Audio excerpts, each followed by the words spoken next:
Hi Divine People! Welcome po sa aming page, Divine Queen Tarot PH. Sa mga bago po sa aming channel, please do support and subscribe Divine Queen Tarot PH. Pag nagustuhan nyo po ang aming mga video, please pa-like and share para dumami pa tayo sa ating channel. And please don't forget also to hit the all notifications bell button para lagi po kayong updated sa aming mga video. At sa mga patuloy pang nagsusubscribe, maraming salamat po. And I just want to remind everyone that this video is for entertainment only. Gamitin itong gabay sa ating pang-araw-araw na kapalaran pero nasa inyo pa rin ang desisyon sa inyong mga buhay o kayo pa rin ang gumagawa ng sarili nyong mga kapalaran. Hindi ito panghalili sa mga professional advice sa anumang sakit o pinagdadaanan sa buhay. Kung may problema po kayo sa inyong kalusugan, mas mabuting magpakonsulta sa mga espesyalista. Wala po tayong private readings, huwag tayong magpabudol o magpa-scam sa mga nagpapagbayad gamit ang aming channel. Hello Divine People! Hello guys! Welcome sa aking channel, Divine Queen Tarot PH. Alamin natin ang messages, energy gabay para sa September 11 to 17, 2023. Ayan, for money, love, career ng ating Cancer. Weekly reading to guys. So, ayan, alamin natin Spirit Guide ang kanilang weekly reading.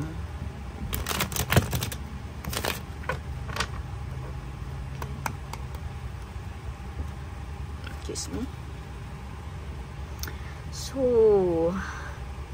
I can see na sa inyong money, kung ano man yung mga nawala sa inyo before, siguro na-scam kayo or may mga hindi pa kayo nakukuhang sahod or may nalugi kayo sa inyong negosyo, sa inyong career. Ayan. Babalik yan guys. Huwag kayo masyadong ma-stress dahil magkakaroon ng magandang abundance para sa inyo, mga Cancer, kung ano man yan nawala, mareregain nyo yan guys. So ayan, masyado kang, ayan, may abundance na mangyayari dito, ayan ang sinasabi ko sa iyo kanina. So just rest, don't stress yourself too much, Cancer, ayan, relax ka lang. So may iba naman dito na siguro nagkaroon ng abundance pero hindi pa rin masaya kasi parang feeling niya may kulang pa rin sa mga ginagawa niya, parang hindi siya satisfied kung ano man yung natamo nilang victory, meron tayo dyang Five of Swords, parang hindi ka masaya, parang sa kunyari sa isang basketball game, nanalo ka pero parang hindi ka contented na yun lang yung score mo or sa exam, nag-exam ka, ikaw na siguro second to the highest ka lang, ganon. Parang ina-expect mo kasi is parang ikaw yung pinakamataas parang ganon. Or kahit sa trabaho, siguro na tumaas yung rank mo pero hindi ganon yung ina-expect mo hindi ganon yung level lang ng pagtaas yung ina-expect mong maabot, so meron ditong okay, ayan, may mga tasks for some of you kasi guys na nag-expect kayo ng mga rewards sa inyong career pero wala naman kayong wala naman kayong ginagawa, nanalo na nga kayo, pero hindi pa rin kayo kontento. So meron na nga kayong rewards dyan na natanggap kahit hindi kayo, alam mo yun, naiangat ka na nga kahit hindi ka masyadong nag-e-effort sa trabaho mo pero hindi ka pa rin kontento, hindi ka pa rin kontento. Bakit ganon, Cancer? So kung gusto niyo talagang tumaas ang inyong mga position, guys, so effort, hard work ang kailangan natin,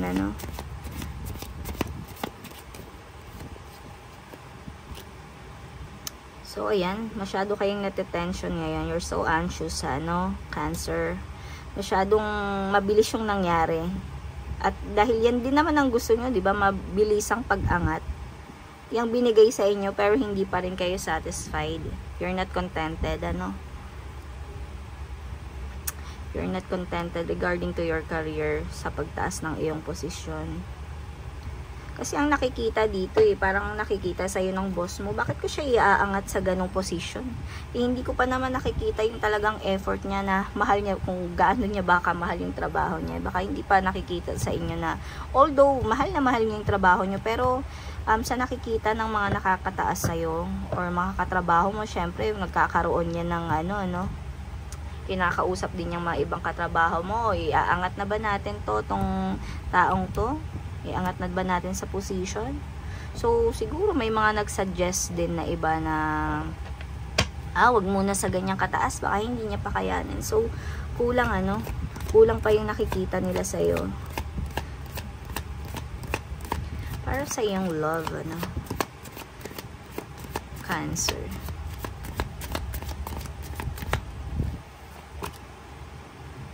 So, nagwo-worry ka. Parang masyado kang nasaktan sa nangyari, no? Ano ba tong wino-worry mo about your love life? Bakit nagkakaroon ka ng anxiety, Cancer? So, for me, huwag ka mag-worry. Kung ano man yung problemang pinagdadaanan mo is stop worrying, but kailangan mo ng action. Kung ano yung problema, solusyonan mo yan. Kasi walang mangyayari kung nakahiga ka lang dyan, no? Kung idadaan mo yung sarili mo sa pag-iyak lang, it's okay to cry, but you need action too, no? Kung ayaw mong mawala sa iyong tao, gumawa ka ng action para balikan ka niya, or gustuhin ka niya, no? Yan. I-clear mo daw yung communication mo dito sa taong to, no? Sa babaeng to. Ang kailangan lang naman niya is yung talagang porsigido. Malaman niya na porsigido ka ba talaga sa kanya. Baka naman kasi napakatahimik mong tao, Cancer. Ayan, naguguluhan na tong person to sa'yo kung gusto mo ba talaga siya, kung mahal mo ba talaga siya, kung kailan mo siya balak pakasalan. Baka yun lang yung inaantay niya sa'yo, no? Kung nakipaghiwalay naman sa'yo para sa mga married person, no? Express yourself na mahal nyo pa rin sila at kung gusto mo naman talaga silang balikan, Kasi ang Queen of Swords is gusto niyan talagang yung direct to the point ka, no? Mabilis, wala na yung paligoy-ligoy pa. So, comment na lang kayo guys kung nakaka-relate ba kayo sa ating reading for your Cancer,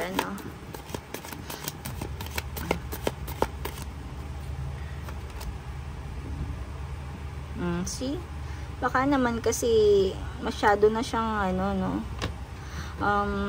siguro ang gusto ng taong to yung parang hindi mo rin siya masyadong hinihigpitan kasi sanay ito nung taong to na kumilos na gawin yung gusto niya, pumunta siya kung saan, kumain siya kung gusto niya, kung saan niya gusto kakain, kung sino yung gusto niyang samahan. Ikaw masyado ka ng naghihigpit sa kanya, kaya kasiguro niya hiniwala yan, masyado na siyang nasasakal.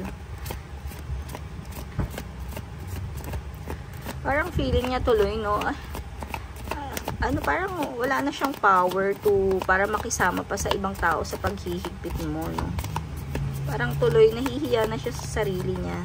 Kung tama pa ba yung nangyayari sa kanya. Kaya ayan, kailangan niya ng communication. Kung ano man yung kailangan yung ayusin dito, Yan, tingnan nyo. Parehas naman kayong nasasaktan dahil mahal niyo yung isa't isa. Kulang lang ng communication. Kung ano yung mga kailangan yung ayusin, Cancer.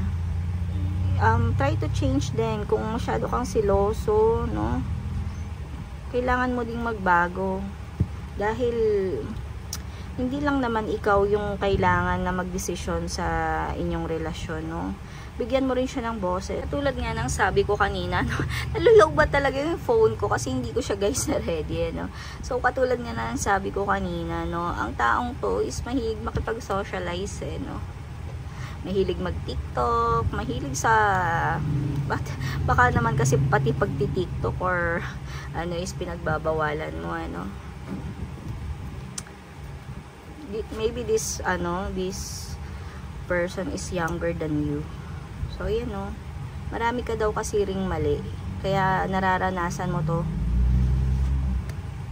Nararanasan mo yan guys, ayan, So, if hindi mo pa aayusin to, andito ang ating Wheel of Fortune, baka mamaya hindi na siya bumalik at makahanap na rin siya ng iba. Okay? So, kung talagang mahal mo siya, habulin mo siya. Baguhin mo yung sarili mo para sa kanya. Huwag mong antayin na kailangan sabihin pa niya na ganito, dapat ganito, ganon, di ba? Ikaw na mismo as a person, ano? Ikaw na yung magbago para sa kanya. Tignan pa natin ang energy. Okay, ayan.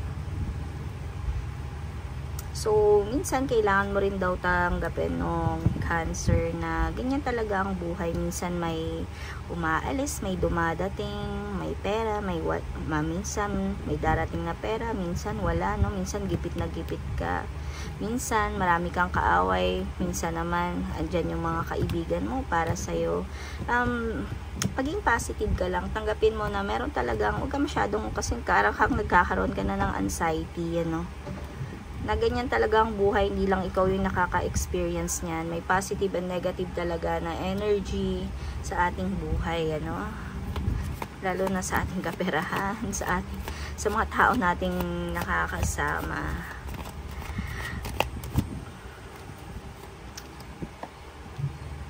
So, andito, ayan, may revelation ka ring malalaman dito. It's either within yourself, it's a confession, o baka nga, pagbalik mo sa kanya is meron na nga siya. Katulad ng sinabi ko kanina, baka meron ng iba.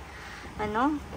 Kasi baka dito niya nahanap sa taong to lahat ng gusto niya, no? Baka nagagawa niya lahat ng gusto niyang gawin dito sa taong to, no? Baka nakakaalis siya ng bahay, nakakasuot siya ng mga maayos na damit, no? Yung mga sexy na damit, baka kasi younger nga to sa iyo, no? Kaya talagang medyo may pagkakikay din tong taong to. So, tingnan natin. Last message for Cancer. Ayan. So, you are defeated. You feel defeated. Baka nga, pag nalaman mo to, you feel defeated na talaga, no? Kasi nawala. Oh, lost at the last minute. Okay? Baka huli na. Kasi ang tagal-tagal mo nga kumilos, itong taong to, talagang pag ginusto niya, katulad ng sabi ko sa iyo kanina. Ayan, 'di ba? Sabi ko sa iyo nga, 'di ba, na ano na, kung talagang gusto mo siyang balikan, go. Huwag ka tang magpatumpik-tumpik pa na pupunta ba ako, or nagda-doubt ka kung pupuntahan mo ba siya or hindi. Kasi look at your card. No, meron tayo ditong The Chariot. So, yun lang, Cancer. Thank you